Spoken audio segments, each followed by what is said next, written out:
James, Trace had said this morning that he could kind of sense last Tuesday that at practice it wasn't as sharp. He thought there was some carryover from Tuesday to Saturday. How do you think this week has gone so far? Good. I thought yesterday's practice was excellent. Today I thought we had a few issues with the noise. We had it really loud to be prepared for that. And I was kind of bouncing back and forth between offense and defensive field, so I'll have a better idea.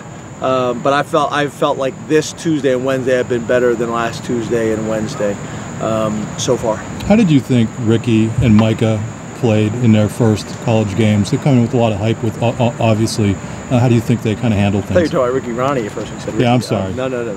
I thought pretty good. I mean, I thought Micah did some really good things in limited reps.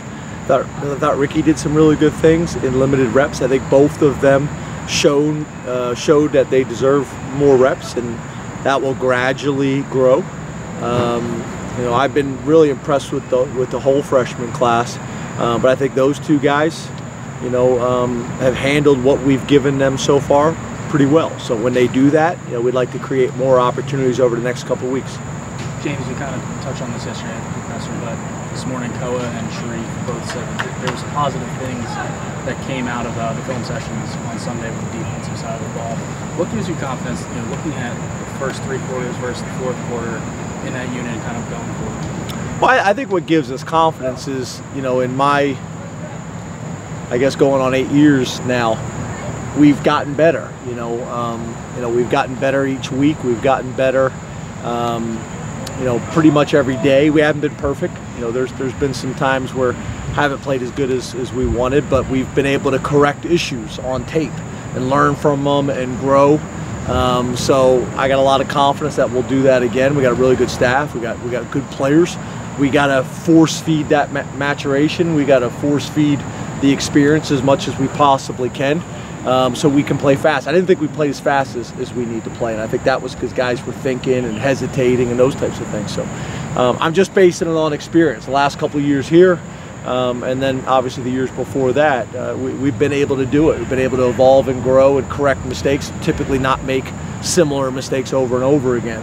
I think it's how you go into the film sessions, that you're correcting the issue and not criticizing the player. It's not a personal deal, and they don't want to make mistakes either. They want to get better. So it's based on that.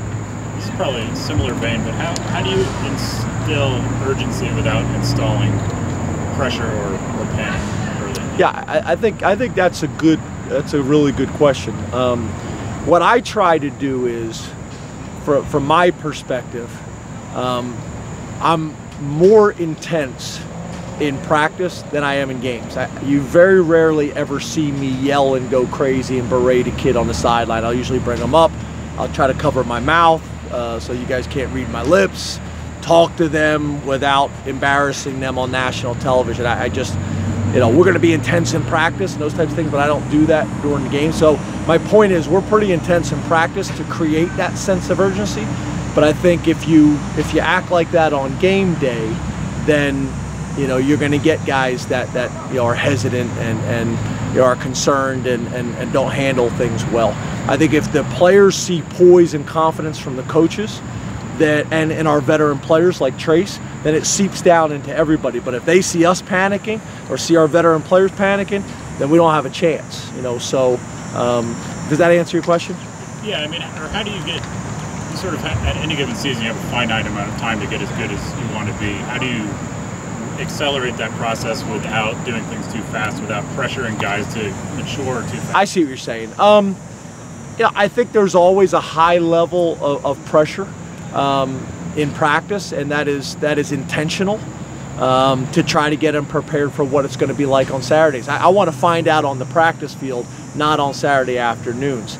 So we're always coaching them as if we have to be ready for Saturday.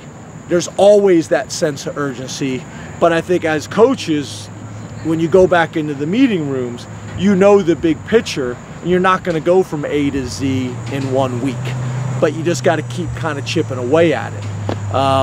So I think you got to come out in meetings and in practice with the mentality that you got to get it fixed yesterday, but you also have an understanding as a head coach that it's going to take time. There's going to be mistakes that show up again on Saturday. We got to make sure that they're not the costly mistakes that are difficult to overcome with the turnovers and the penalties and things like that. James, how has Lamont Wade grown from the kid you recruited out of Pittsburgh? You know, in so many ways. You know, academically, you know, the type of teammate he is, very socially conscious. All those things. He's grown in really kind of every area. I know he wants his role to be more prominent, and I think it will be. I think it, you know, will continue to grow and evolve as he continues to learn a new position. I think he's going to end up being a big-time player for us. What I try to tell our guys all the time is everybody's journey is different. I mean, like, everybody looks at Saquon Barkley, shows up, he starts, you know, plays as a true freshman in the first game, starts in game 4, you know, drafted number 2 overall, and not everybody's journey is going to go that way. That doesn't mean everybody's journey can't end up like that at some point. It may take 5 years for some guys. It may take 5 years and then 3 years in the NFL to get there, or whatever it is, or there's different paths. So that's why I try to tell all these guys. You have 2 guys that come in at the same position, one red shirts and one plays as a true freshman. I've seen 50 times where the guy who redshirted ended up having a better career than the guy who played as a true freshman. So everybody's path is different. You got to embrace your path, and you know, and maximize each day and stay positive and see where it takes you. James, you mentioned a couple times yesterday Pitt's defensive scheme. They play more towards the line of scrimmage with their corners. In some ways, is that kind of a better matchup, or one where there's maybe more room in the secondary for big shots, yeah, versus at App State that played more back and let the play come to them? Yeah, I think, you know, I think it's been that way since kind of the beginning of time. If you're going to play press corners, and your corners are better than the receivers, you got an advantage. You know, I remember being at Maryland when Florida State was Florida State, really rolling at that point, and they would play cover 1 press man with an extra guy in the box and take all the easy throws away, and it was tough sledding to get a yard. So yeah, when people press you and they're able to take a lot of those gimme throws away, it makes things more challenging. But to your point, it also creates more opportunities. And we also know playing these guys, just like they did last year against Youngstown State, they played very vanilla in that game and they saved some things. You know, so like today, we know we're going to see some things that, you know, we didn't see on tape. So we had a whole multiple periods today on cover 3, rep the heck out of cover 3. Probably had the best period of our day against cover 3 in practice. So because there's going to be something that shows up in the game that we're not prepared for. So we're working some of those other things and go from there. How do you guys strike that balance of finding stuff that you think or know is going to show up, but not also bombarding everybody with stuff that, you know? I think that's a great point. You can't chase ghosts. You know, so you do all your research, you do all the studying you possibly can, you watch as much tape, you ask as many questions, and then you prepare for what you think you're going to see in the game, and then you save those other things and you talk to your guys. Look, something's going to show up in the game that we're not expecting, and then that's where we got to follow our rules. We got to follow our rules and trust our training. That's going to happen every single game. You obviously want to limit it as much as you possibly can. At defensive end, Etor in his first start, expanded reps. What do you see from him? And then Nick getting in there at first game, making that transition from linebacker. Obviously made an impression on the staff. Yeah, I think Nick's got a bright future. He's got to learn some of the finesse aspects of the position and of the game. Everything with him all the way back to high school is about physical, you know, and he is as physical and as powerful as, you know, any of the guys on our team. He's got to learn some of the footwork, some of the hands, some of the hip flips, things like that, the finesse aspects of the game. But we think he's got a bright future, and he's one of those guys that we'll just see how he does these first couple games to decide whether we're going to shut him down and save some games to the end or let him keep playing. Your question about Etor, I think Etor is as talented as any DN I've ever been around, but he's still learning. You know, he's still raw, he's still learning, he's still thinking too much. But I think every game he'll get better, every practice he'll get better. He needs 1,000 reps. But I think between last year and this camp and that first game, I think you'll continue to see him flash. And we hope, sooner rather than later, he'll start to become a dominant defensive end. And I think he has the ability to do that. James, as an African-American coach at a Nike school, I'm curious what your initial impression or reaction was to the Colin Kaepernick news of him signing with Nike, and maybe what some of your more socially active, players, what their reaction was. I love it.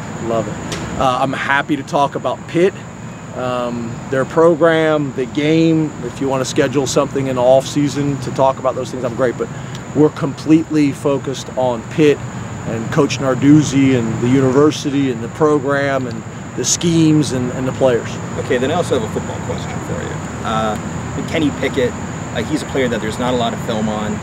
Do you guys watch a lot of high school film then to make up for that? How do you make up for the fact that that guy's only had 3 career starts, and what kind of challenge is that? Well, to be honest with you, that's not really an issue, because typically you do a 4-game breakdown anyway on anyone you play. We'd have 3 games of him.